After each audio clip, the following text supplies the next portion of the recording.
یہ معاملہ معاہدوں تک پہنچ جانا چاہیے، کیونکہ اصل تو جب معاہدے ہوں گے اور سسٹینیبل معاہدے ہوں گے تو پھر ہی اس کا رزلٹ آئے گا۔ سرمایہ کاری کا آغاز تو معاہدے کے بعد ہوگا، اس میں کوئی سرخ فیتہ نہیں رکاوٹ بننا چاہیے، اس میں ہمارے قوانین جو ہیں بعض وہ نہیں بننے چاہیے، رکاوٹ نہیں، عدالتی فیصلے نہیں بننے، عدالتی فیصلے رکاوٹ نہیں بننے چاہیے، اور سب سے بڑی بات ہے یہاں کا ماحول، پرامن ماحول جو وہ چاہتے ہیں، یہ ڈر نہ ہو کسی کو کہ ایک تو ہمیں رشوت دینی پڑے گی، اور یہ ڈر بھی نہ ہو کہ ہمارے جان کو خطرہ ہوگا یا ہماری انویسٹمنٹ کو خطرہ ہوگا۔ وہ ماحول بھی ظاہر بات ہے کہ ہمیں ہماری انتظامیہ کو، پولیس کو، حکومت کو فراہم کرنا پڑے گا، اس کے بعد ہی یہ نتائج ہم نکال سکتے ہیں۔ لیکن حفیظ پاشا صاحب اس حوالے سے ہماری بہتر رہنمائی کر سکتے ہیں۔ حفیظ پاشا صاحب، یہ جو ایم او یو سائن ہوئے ہیں آپ کی نظر سے گزرے ہوں گے، اب کویت بھی جا رہے ہیں،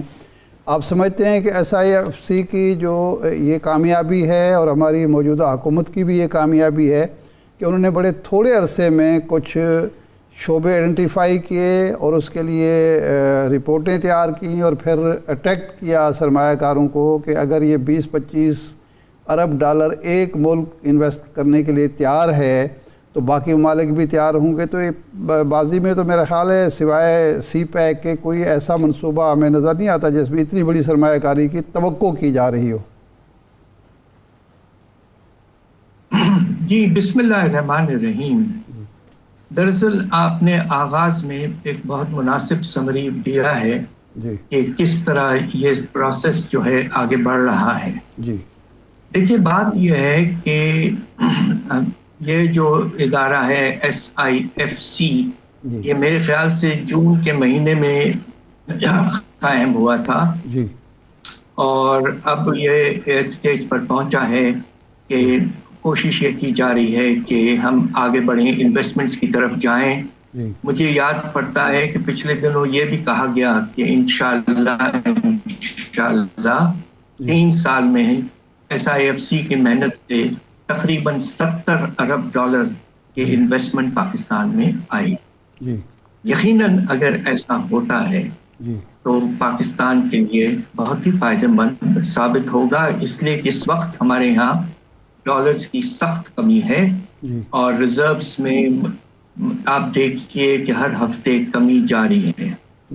مگر سوال یہ پیدا ہوتا ہے، جس طرح آپ نے اینڈ میں کچھ بات کی ہے کہ کیا کنسٹرینٹس ہیں۔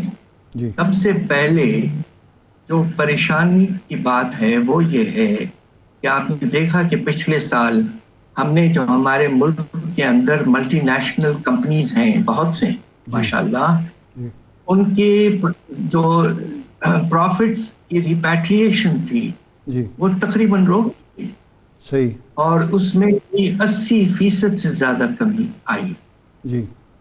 اس سے کانفیڈنس پہ بہت اثر پڑتا ہے، اور کوشش کمپنیاں ایسی ہیں پاکستان میں جو شاید اس وقت ملک سے ہمارے چھوڑ کر جانا چاہتی ہیں۔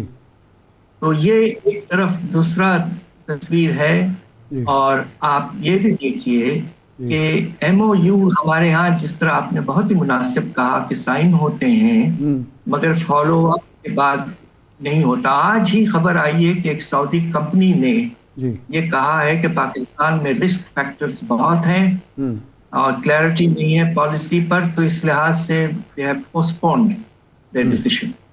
ساتھ ساتھ ایک اور بڑا مسئلہ ہے، کہتے چلوں کہ یہ جو ہمارے گیس پائپ لائن کا ایشو ہے ایران کے ساتھ، یہ بہت سیریس مسئلہ بن سکتا ہے اگر امریکہ ڈیسائیڈ کرے کہ اس پر سینکشنز لگیں۔ تو اس وقت پکچر کلیئر نہیں ہے۔ ہماری حکومت نے محنت کی ہے، MOUs کی طرف آگے بڑھے ہیں، but MOUs to be translated into actual investment، یہ اصل سوال ہے، اور اب ہمیں دیکھنا ہے کہ اگلی کچھ مہینوں میں ہوتا ہے۔ ہم سب کی دعا یقیناً یہ ہے کہ کامیابی ہو، باہر سے پیسہ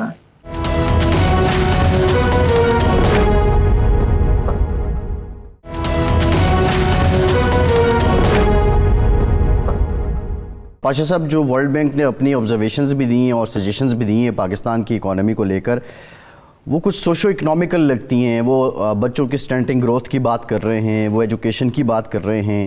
یہ کتنے امپورٹنٹ انڈیکیٹرز ہوتے ہیں ایک لرننگ ایجنسی کے لیے کہ وہ ان کو بھی رکھتا ہے؟ اور پاکستان کا نظام تعلیم دیکھیں، پاکستان کا نظام صحت دیکھیں، کیا وہ اس معیار پہ اترتا ہے کہ لرننگ ادارے ہم سے مطمئن ہوں؟ بات دراصل یہ ہے کہ with all due respects, world bank نے ابھی تک پاکستان کے جو 2 شعبے ہیں، صحت اور تعلیم میں کوئی خاص انہوں نے پروجیکٹس نہیں لگائے. اور یہ میں اس بات پہ تھوڑا حیران ہوں کہ وہ اس وقت ان چیزوں پر اشارہ کر رہے ہیں. دیکھیے میرے سامنے اس سے بھی بڑا ایک ایشو ہے، اور وہ ہے آپ کے بے روزگاری کا اور غربت میں بے شمار اضافے کا. اور اس کے نتیجے میں یہی ہو رہا ہے کہ بچے اسکول نہیں جا پا رہے ہیں اور سٹنٹنگ وغیرہ ہو رہی ہے. تو اصل پرابلم جو ہے وہ بے روزگاری اور غربت ہے. یہ ورلڈ بینک کا اور جیسے ادارے ہیں ڈیولپمنٹ بینکس، ان کا یہی کام ہوتا ہے پاورٹی وغیرہ کی طرف اپنا رجحان رکھیں، جو کہ انہوں نے کوئی خاص نہیں رکھا. آپ کو حیرت ہوگی کہ اس سال کے پہلے 4 مہینے میں جو 4 ڈیولپمنٹ بینکس ہیں جن کا پاکستان سے تعلق ہے، world bank, Asian development bank, Asian infrastructure investment bank اور اسلامک ڈیولپمنٹ بینک، یہ 4 بینکوں نے بہت کم پیسہ لگایا ہے پاکستان میں irrespective of their commitments. They are not meeting their commitments. ایسا کیوں ہے؟ یہ سوال ہمیں ان سے کرنا ہے کہ آپ نے جو پروجیکٹس اور پروگرامز میں کمٹمنٹس کیے ہوئے ہیں، ایکسپیکٹیشن یہ ہے کہ تقریباً $7 ارب ان 4 بینکوں سے آئیں گے، اور پہلے 4 مہینے میں $500 ملین بھی نہیں آیا ہے. تو ہم یہ پوچھنا چاہتے ہیں ورلڈ بینک سے کہ بھائی آپ مسئلے کھڑے کر رہے ہیں، آپ اشارے دے رہے ہیں کہ حالات خراب ہیں، پر ان کے وجوہات کچھ اور ہیں اور ان کو ٹیکل کرنا ہے. Unemployment and poverty has to be tackle first, پھر بچوں کی اسٹنٹنگ وغیرہ کم ہوگی. بھائی صاحب، ایک جو ریزرویشن ان کی ہے زراعت کے حوالے سے کہ جی ہم یہاں دعویٰ کرتے ہیں کہ 70% ہماری آبادی جو ہے وہ زراعت پیشہ ہے، لیکن ہماری جو جی ڈی پی میں اس کا حصہ ہے 23% کا ہے، اور روزگار میں 40% ہے، جبکہ 75% یا 7% جو شعبہ ہو اس کو اسی تناسب سے روزگار کے مواقع بھی فراہم کرنے چاہیے اور جی ڈی پی میں بھی اس کا ایک حصہ ہونا چاہیے. یہ تو ہماری اپنی حکومتوں کی اور جو شعبہ ہے زرعی شعبہ اس کی ناکامی ہے. اس میں ورلڈ بینک کیا کر سکتا ہے؟ بات دراصل یہ ہے کہ دیکھیے ورلڈ بینک جیسے ادارے ان کا انویسٹمنٹس ہوتے ہیں انفراسٹرکچر وغیرہ میں. آپ مجھے یہ بتائیے کہ ورلڈ بینک نے اریگیشن سیکٹر میں اور پانی کے سیکٹر میں ہمارا کتنا ساتھ دیا ہے. وہ اصل کنسٹرینٹ اس وقت وہ ہے. مگر ایک بات یہ بھی کہتے چلوں آپ سے کہ اگرچہ ہمارا زرعی شعبہ چھوٹا لگتا ہے، مگر آپ کو حیرت ہوگی کہ تقریباً 75 سال سے زیادہ کے بعد ابھی بھی ہمارا زرعی شعبہ ہمارے صنعتی پیداوار سے بڑا ہے. یہ حیرت انگیز بات ہے. صحیح. تو ایگریکلچرل سیکٹر جو ہمارا ہے، اور ماشاءاللہ آپ دیکھیے پچھلے 4-5 سال میں اگر آپ فلڈز کو ہٹا دیں ان کیلکولیشن سے، تو پاکستان کا جو زرعی شعبہ ہے ماشاءاللہ اللہ کے فضل سے 4% گروتھ کیا ہے. اور اس سال آپ دیکھیے کہ کپاس کی بھی فصل اچھی ہوئی ہے. آپ کو حیرت ہوگی سن کے کہ پچھلے 4-5 سال جو ہم نے زرعی شعبے میں دکھایا ہے وہ ہندوستان بنگلہ دیش سے بہتر ہے. ان کی جو رفتار ہے وہ کم ہے. ہم ہر وقت اپنے ملک کو کرٹیسائز کرتے ہیں، مگر کچھ محنت ہوئی ہے، کچھ بہتری آئی ہے اور زرعی شعبے کی پیداوار میں اضافہ ہو رہا ہے، اور انشاءاللہ ہونا اور چاہیے. اور اس کی ایک بہت بڑی وجہ یہ ہے کہ ہم نے اپنے کسانوں کو اب جو پروکیورمنٹ اور سپورٹ پرائسز جو ہیں وہ بہت اچھے دینے لگے، بہت اٹریکٹیو دینے لگے. اور اس کے نتیجے میں وہ اب اپنا انویسٹمنٹ بڑھا رہے ہیں اور محنت کر رہے ہیں اور ییلڈ میں اضافہ ہو رہا ہے اور پروڈکشن میں بھی اللہ کے فضل سے اضافہ ہو رہا ہے. نہیں لیکن اس میں بھائی صاحب ہو یہ رہا ہے کہ جس طرح کھادیں مہنگی کی جا رہی ہیں، جس طرح سے مثلا ڈیزل مہنگا ہے، شوگر کا شعبہ کہہ رہا ہے کہ جو ہمیں ایکسپورٹ نہیں کرنے دیا جا رہا، ڈیزل مہنگا ہے، بجلی مہنگی، باقی جو مہنگائی ہے، پھر اس پر بوجھ ایک انکم ٹیکس کا بھی ڈالا جا رہا ہے، تو وہ شکایات بھی تو دور نہیں کی جا رہی. بینک ان کو قرضے نہیں دیتے ہیں تو 6 مہینے کے بعد پکڑ دھکڑ شروع ہو جاتی ہے. یہ بھی تو رکاوٹیں ہیں زرعی شعبے کی. یہ ضرور ہے، مگر دیکھیے بات یہ ہے کہ یقیناً فرٹیلائزر کی قیمتوں میں اس لیے بھی اضافہ ہو رہا ہے کہ گیس کی قیمت میں اضافہ ہوا ہے پاکستان میں. مگر بات یہ ہے کہ پہلی دفعہ ہماری حکومتوں نے کوشش کی ہے کہ جسے ہم کہتے ہیں نا کہ آؤٹ پٹ کی جو قیمت ہے وہ اس کی رفتار زیادہ ہو بنسبت ان پٹ کی قیمتوں سے، اور وہ ہوا ہے پچھلے 2-3-4 سال. بات دراصل یہ ہے کہ پاکستان کو اگر آگے بڑھنا ہے، میں یہ سمجھتا ہوں کہ ہمیں اپنے زرعی شعبے کو ٹاپ پرائیورٹی دینا چاہیے، اس لیے کہ ہر چیز کے باوجود مجھے افسوس سے کہنا پڑ رہا ہے کہ ایک وقت پاکستان تھا سرپلس ایگریکلچر، ہمارے ایکسپورٹ امپورٹ سے زیادہ تھے. یہ کوئی 20 سال پرانی بات کر رہا ہوں. آج پوزیشن یہ ہے کہ ہمارے جو برآمدات ہیں وہ درآمدات سے ایگریکلچر کے 6 ارب ڈالر کم ہیں. اب وقت آ گیا ہے کہ اگر ہمیں تجارتی خسارہ کم کرنا ہے تو سب سے تیز اور بہتر طریقہ زرعی شعبے میں انویسٹمنٹ کریں، انسینٹیوز دیں. آپ نے بالکل ٹھیک کہا کہ کمرشل بینکس 6%، صرف 6% اپنے کریڈٹ جو ہے وہ زرعی شعبے کو دیتے ہیں، مگر کیا کریں بیچارے، 80% تو حکومت کھا جاتی ہے بینکوں سے لوگ. تو لہٰذا اب وہ وقت ہے کہ ہم سوچ سمجھ کے زرعی شعبے کی پرائیورٹی قائم رکھیں، بڑھائیں، اور تیزی سے ہم یہ جو ڈیفیسٹ ہے ٹریڈ میں ختم کریں، حالات بہت بہتر ہوں گے. صحیح ہے. اچھا ڈاکٹر صاحب، لاسٹ میں بتا دیجئے، زراعت کی ہم نے بات کر لی، ایس ایم ایز کے لیے پاکستان میں کیا اپرچونٹیز ہیں، بینکس ایس ایم ایز کو کیا سپورٹ کر رہے ہیں، اور ایون جو یہ اسمال انٹرپرائزز بینکس تھے کچھ جو کام کر رہے تھے شاید اب وہ بھی نہیں کر رہے ہیں، یہ کتنا بڑا فیکٹر ہے اکنامک ڈیولپمنٹ میں؟ بہت بڑا فیکٹر ہے. آپ نے، مجھے اس بات کی بڑی خوشی ہے کہ آپ نے اسمال اینڈ میڈیم انٹرپرائزز کا ذکر کیا. ہمارے یہاں 30 سے 40 لاکھ ادارے ہیں چھوٹے، اور خاص طور پہ جو آپ دیکھیں کہ کتنے سفسٹیکیٹڈ پروڈکٹس ہمارے ایس ایم ایز بناتے ہیں. آپ کو تو سن کے خوشی ہوگی کہ ورلڈ کپ میں فٹ بال جو استعمال ہوتا ہے وہ ہمارے ایس ایم ایز کا ہے. اور پھر سرجیکل انسٹرومنٹس ایکسپورٹ کرتے ہیں ہم، لیدر گارمنٹس ایکسپورٹ کرتے ہیں ہم، اب تو فارماسیوٹیکلس بھی ہمارے ایس ایم ایز وغیرہ کرنے لگے ہیں.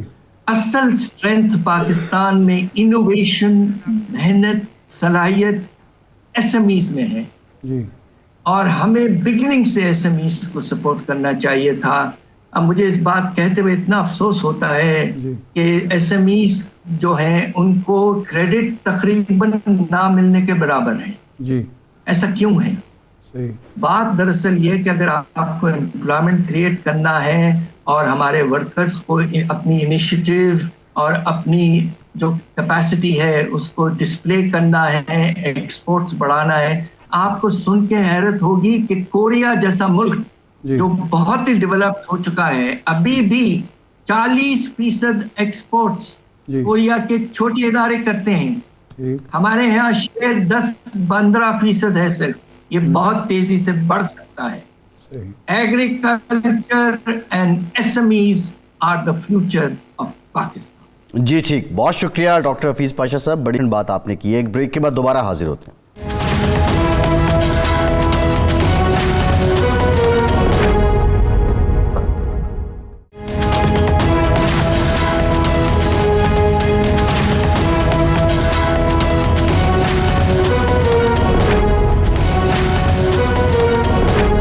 بریک بریک کے بعد ایک بار پھر سے آپ کو خوش آمدید کہیں گے. مسلم لیگ نون میں بڑی اہم تشویش پائی جاتی ہے.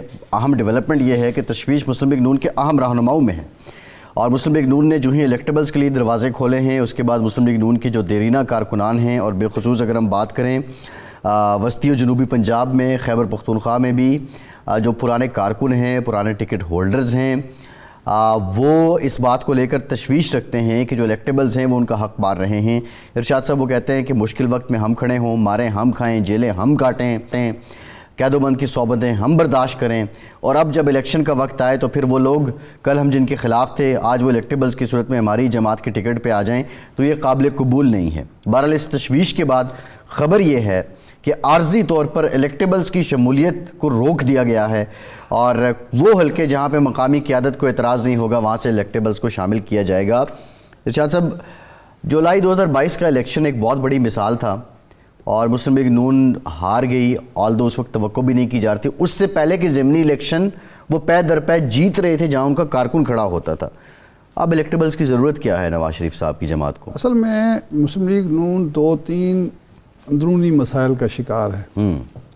نمبر 1 تو یہ ہے کہ یہ جو عدم اعتماد کی تحریک پیش ہوئی تو اس کے بعد مسلم لیگ نے کچھ وعدے کیے اور کچھ وعدے لیے. راجہ ریاض صاحب تو کہتے ہیں نا کہ ہم ایک ڈیلیگیشن لے کے پہنچے اور پھر میاں شہباز شریف صاحب سے ملے اور ہم نے کہا جی عدم اعتماد کی تحریک لائیں تو ہم آپ کا ساتھ دیں گے. ایک تو وہ لوگ ہیں جنہوں نے عدم اعتماد کی تحریک میں ساتھ دیا مسلم لیگ کا, اور وہ بھی وہی لوگ تھے 17 جولائی کو جو ہارے ہیں, جنہوں نے ساتھ دیا تھا اور ان کو ٹکٹ ملے تھے. اب ظاہر بات ہے کہ صرف وہ یہ معاملہ مسلم لیگ نون اور ان لوگوں میں نہیں الیکٹیبلز میں جنہوں نے کسی موقع پر ساتھ دیا, بلکہ کوئی ضامن بھی ہے اس ساری ڈیل کا. اب مسلم لیگ کے لیے مشکل ہے کہ ان ضامنوں کو, ان گارنٹرز کو صاف انکار کر دے. ایک تو یہ پہلو ہے, مد نظر رکھنا پڑتا ہے لیڈرشپ کو. دوسرا یہ ہے کہ مسلم لیگ کی جو اس وقت پوزیشن ہے ووٹرز کی سطح پہ وہ نہیں ہے جو 2022 سے پہلے تھی, 21 میں تھی یا 20 میں تھی یا 18 میں تھی یا 17 میں. آج مسلم لیگ کی پوزیشن بالکل مختلف ہے. مسلم لیگ اپنا بیانیہ کھو چکی ہے یا اپنے بیانے سے تھوڑی سا پیچھے ہٹ چکی ہے. دوسری فورسز جو ہیں جو اس وقت ساتھ کھڑی تھیں وہ اب مقابلے میں ہیں. پیپلز پارٹی میں مثال دے رہا ہوں.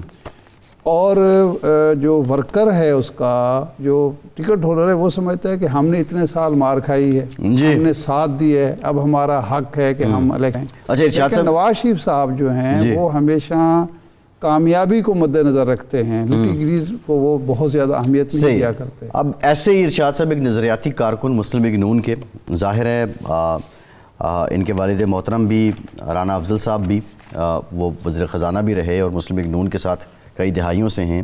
رانا احسان افضل صاحب ہمارے ساتھ موجود ہیں, ان سے ہم گفتگو کرتے ہیں. رانا صاحب, ہم گفتگو یہ کر رہے ہیں کہ الیکٹیبلز کو آپ کی جماعت میں جگہ دی جا رہی ہے, اور ایبسولوٹ ایگزامپل آپ ہیں.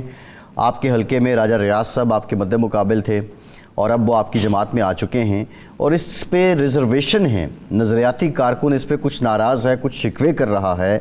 بنیادی شکوے شکایتیں آپ لوگوں کے کیا ہیں؟ بسم اللہ الرحمن الرحیم. دیکھیں بالکل یہ کچھ لوگ جنہوں نے نو کانفیڈنس کے اندر جو پی ڈی ایم تھی اس کا ساتھ دیا, ان کو ایڈجسٹ کیا جا رہا ہے پارٹی میں, اسی طرح ہی ہے. اور لیکن میں سمجھتا ہوں کہ یہ جو بحث ہے یہ ہماری پارٹی کی ایک انٹرنل بحث ہے کہ پارٹی کس کو ٹکٹ دیتی ہے, اور یہ رائٹ بھی پارٹی کا ہوتا ہے. اور جہاں تک میری بات ہے, بالکل ہمارا 30 سال سے اس جماعت کے ساتھ تعلق ہے, اور ہم ہواؤں کے رخ کے ساتھ تبدیل نہیں ہوتے رہے, ایک ہی جماعت میں کھڑے رہیں, آج بھی وہیں کھڑے. تو ہم اپنی جنگ پارٹی کے اندر بھرپور طریقے سے لڑیں گے اور اپنی لیڈرشپ کے ساتھ لڑیں گے.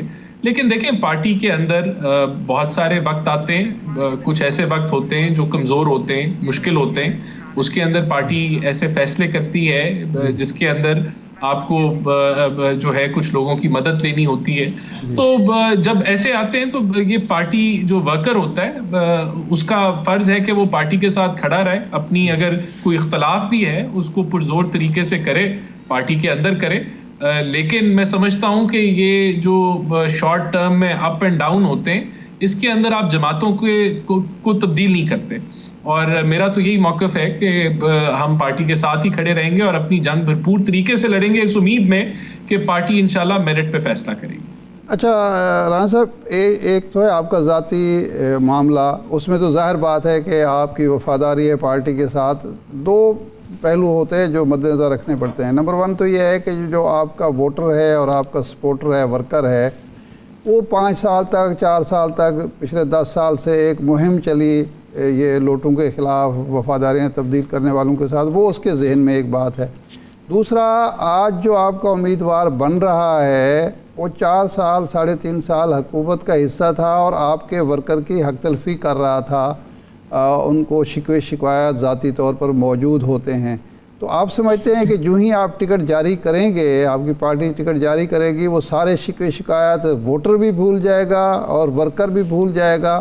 لیڈرشپ کا تو معاملہ اور ہے, لیکن کیا ورکر اتنا ٹرینڈ ہے کہ وہ کہے گا ٹھیک ہے جی پارٹی نے ٹکٹ دے دیا تو آپ اس کے ساتھ ہیں؟ 17 جولائی کو ہم نے دیکھا, اس وقت آپ کے لوگوں نے کہا کہ ہمارے ووٹر نے ووٹ نہیں دیا ان الیکٹیبلز کو جن کو ہم نے ٹکٹ دیا تھا. نہیں, آپ ٹھیک کہہ رہے ہیں. جو 17 جولائی کا جو رزلٹ تھا وہ بڑا اپوزٹ آیا اور اس کے اندر یہی تجزیہ پارٹی کی لیڈرشپ نے کیا کہ ورکرز نے اپنایا نہیں ان لوگوں کو جن کو پارٹی کی طرف سے ٹکٹ دیا گیا. دیکھیں, یہ چیز بالکل پارٹی کو مد نظر رکھنا چاہیے اور جو تاریخ میں جو نتیجہ آیا اس سے ڈیفینیٹلی لیسن سیکھنا چاہیے. میں سمجھتا ہوں اس کے لیے پارٹی سروے بھی کراتی ہے اور آپ ٹھیک کہہ رہے ہیں کہ اس طریقے سے اگر 80% قبولیت بھی ہو جائے پارٹی ورکر کی طرف سے اور 20% نہ ہو تو وہ 20% لاس کہیں تو 5% بھی بہت ہوتا ہے الیکشن کو ہرانے کے لیے. تو یہ ڈیفینیٹلی چیزیں کنسیڈر ہوں گی پارٹی کے لیول کے اوپر اور پارٹی کو کنسیڈر کرنی چاہیے. جہاں تو ذاتی شخصیت کے ووٹ ہوتے ہیں اور الیکٹیبلز جو ہیں شہری علاقوں میں تو ذاتی شخصیت کا ووٹ میں نہیں سمجھتا ہوتا ہے, پارٹی لیول کا ووٹ ہوتا ہے. تو یہ ایک بالکل آپ نے صحیح سوال اٹھایا ہے اور میرے خیال سے یہ ہماری لیڈرشپ اس سوال اور اس چیلنج سے واقف ہے اور ان چیزوں کو ضرور کنسیڈر کرے گی ٹکٹ دیتے ہوئے. صحیح ہے.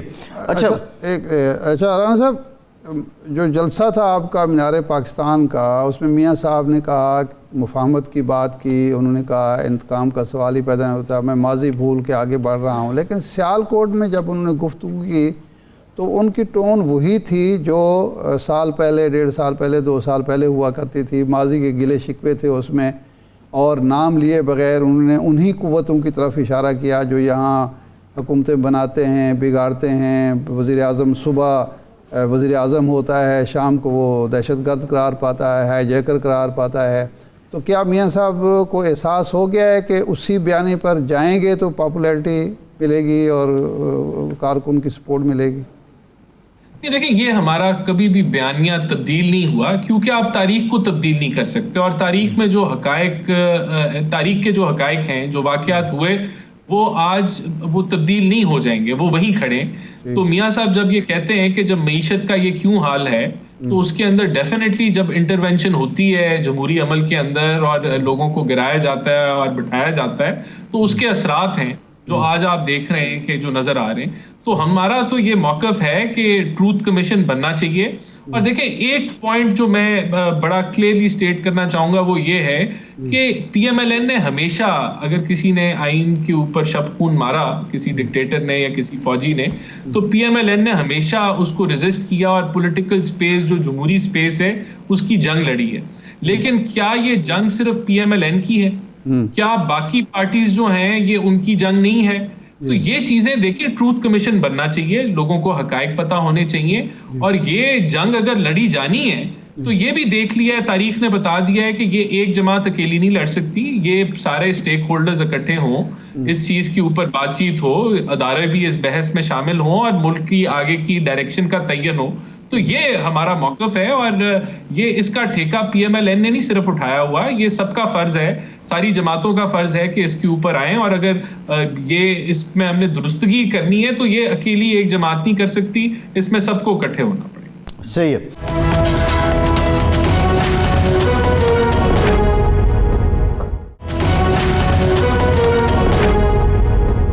اچھا رانا صاحب، کچھ اکانومی کی بات بھی کر لیتے ہیں۔ ایک تو جو ورلڈ بینک کی جانب سے ان کی آبزرویشن اینڈ ریزرویشنز ہیں وہ بھی آپ نے دیکھی ہوں گی، سجیشنز بھی ہیں، لیکن اس سے پہلے ایک بہت معتبر انگریزی اخبار کے ایک معتبر رپورٹر نے دعویٰ کیا ہے کہ جو لاسٹ فسکل ایئر تھا جب آپ کی حکومت تھی تو GDP نیگیٹو میں تھا، اور فگر فجنگ کر کے اب آپ نے اس کو سلائٹلی 0.29 پہ کیا، تو کیا ایسا ہی تھا؟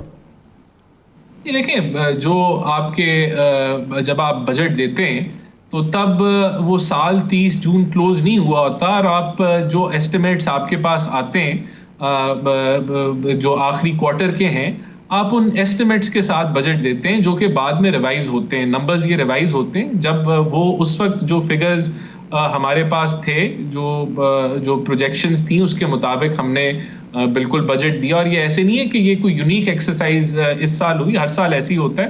ان نمبرز میں 19-20 کی چینجنگ ضرور آتی ہے بعد میں، جب وہ ریوائزڈ فائنل نمبرز جب آپ کے پاس آتے ہیں 2-4 مہینے بعد، یہ آپ کے فائنل نمبرز میرے خیال سے آپ کے اگلے سال کے پہلے کوارٹر کے اینڈ تک یہ نمبرز جو ہیں یہ فائنلائز ہوتے ہیں۔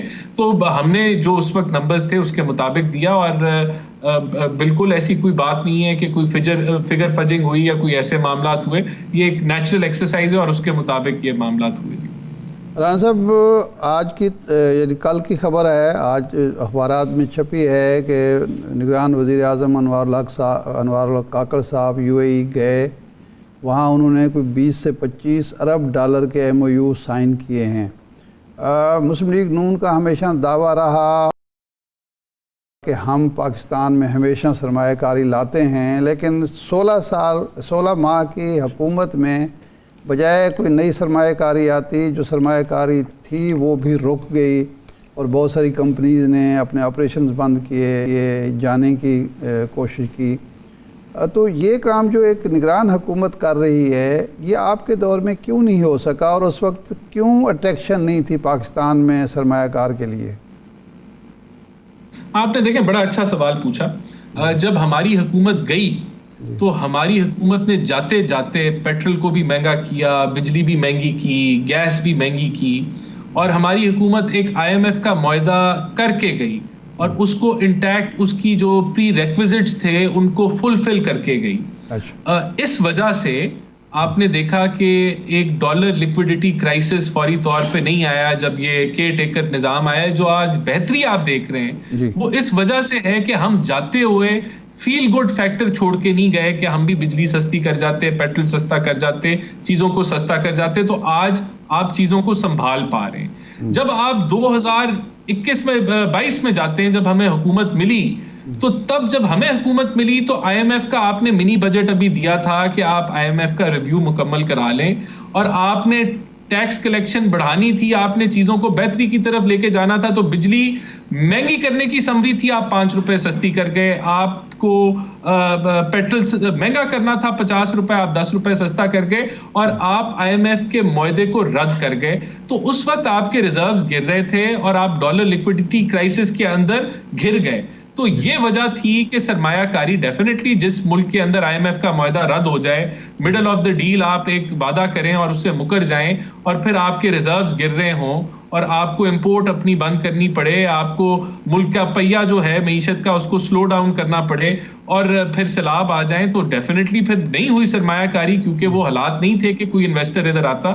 اب آپ دوبارہ پٹری پہ چڑھے ہیں، IMF کی پٹری پہ چڑھے ہیں، تو آپ دنیا کے ساتھ آپ کاروبار کر سکتے ہیں، دنیا دیکھ رہی ہے کہ آپ فسکل ڈسپلن اپنا رہے ہیں، آپ ایکسٹرنل فرنٹ کے اوپر آپ کی جو ادائیگیاں ہیں ڈیٹ کی، آپ اس کو پورا کر رہے ہیں، تو اب آپ کو لوگ سیریسلی لیں گے اور سرمایہ کاری کے قابل آپ بن رہے ہیں کہ اس ملک میں سرمایہ کاری ہو۔ تو یہ فرق ہے، یہ بڑا ضروری فرق میں نے آپ کو بتایا کہ جو ٹرانزیشن PTI نے کی، جانتے بوجھتے وہ دھکا دے گئے معیشت کو کھائی کے اندر۔ ہم اپنی سیاست اگر کرتے تو ہمارے پاس بھی آپشن تھی، ہم نے وہ نہیں اپنائی، ہم نے وہ مشکل فیصلے کیے، اور اس کی وجہ سے آج آپ تھوڑی بہت جو بہتری ہے وہ دیکھ رہے ہیں۔ اچھا رانا صاحب، میاں نواز شریف صاحب نے لاہور چیمبر میں بھی بات کی، غالباً یہ سیالکوٹ میں بھی بات کی کہ ہم ایسا قوانین لائیں گے کہ کسی انویسٹر سے جو صنعت یہاں لگانا چاہتا ہے، سرمایہ کاری کرنا چاہتا ہے، یہ نہیں پوچھا جائے گا کہ وہ پیسہ کہاں سے لایا ہے۔ اس میں بظاہر بڑی اٹریکشن نظر آتی ہے، لیکن کیا منی لانڈرر، منشیات فروش، سمگلر، اس طرح کے غیر قانونی پیسے کو آپ یہ کریں گے تو FATF آپ کو اجازت دے گا، IMF یہ اجازت دے گا، عالمی سطح پر آپ فیس کر سکیں گے؟ دیکھیں IMF کے معاہدے کے مطابق تو اب آپ ایمنیسٹی سکیمز وغیرہ نہیں اناؤنس کر سکتے، اور اگر ہم ایک ممکنہ طور پہ اگلے 3 سال کے اندر ایک نئے IMF پروگرام کے اندر جائیں گے تو اس کے اندر تو ہمیں اور ڈاکیومنٹیشن کی طرف جانا پڑے گا اور ٹرانسپیرنسی جو ہے اکانومی میں لانی ہوگی۔ میاں صاحب نے ضرور یہ بیان دیا، اس کی وضاحت جو ہے وہ میرے خیال سے ابھی جب ہم منشور بنائیں گے تو منشور کے اندر یہ واضح ہو جائے گا کہ ہم کیا اسٹریٹجی اپنانے جا رہے ہیں انڈسٹری کے حوالے سے، اکانومی کے حوالے سے اور دیگر شعبوں کے حوالوں سے۔